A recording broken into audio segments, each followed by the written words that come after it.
Hi, my name is Paul Musonge. Today I'll be talking about the neuromuscular junction.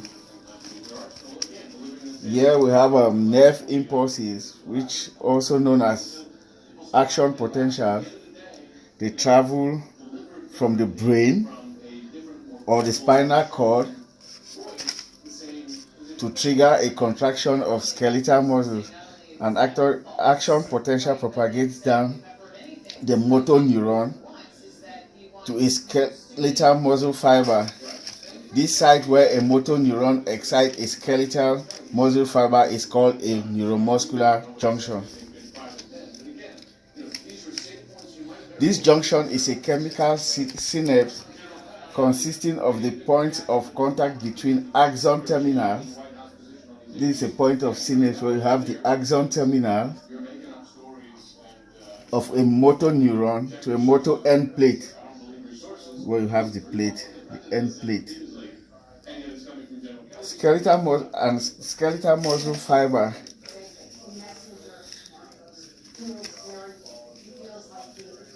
The events at the neuromuscular junction are coordinated in 7 different steps.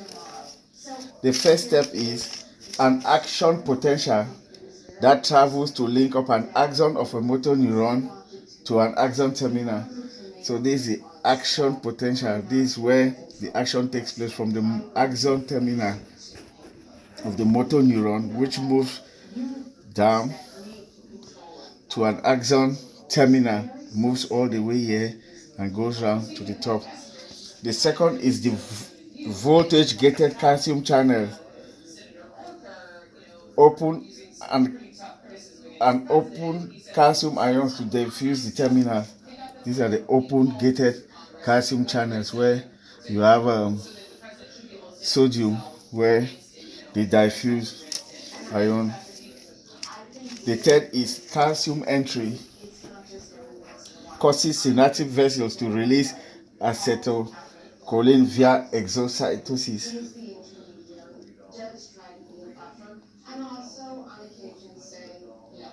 This is the region where you have the receptors, so they receive acetylcholine.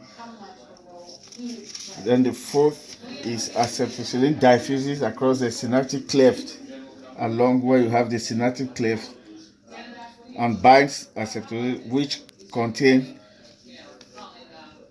gated ions channels. Then the fifth is a gated ion cord channels, which are open. This stretch, you see, they're open for the movement. The sixth is sodium ion enter the muscle fiber and potassium ions exit the muscle fiber. So you have sodium ions, they enter into the muscle fiber, and potassium ions exit the fiber, the muscle fiber. This is the muscle fiber. So where you have the sodium ion going in and the potassium ion exit.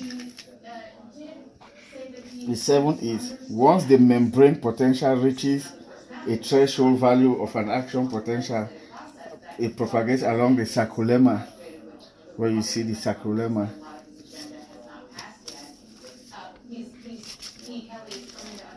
Neurotransmission ceases when acetylcholine removed from the synaptic cleft.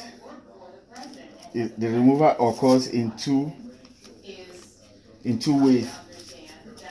Acetylcholine diffuses away from the synapse. The second is acetylcholine is broken down by an enzyme. Acetylcholine natural is acid and acidic and acid choline. Then choline is then transported into the axon terminal for the re-synthesis of acetylcholine. So this is how the movement of the neuromuscular junction, which has its function in the body, very important. So this is how it operates in the human body. Thank you.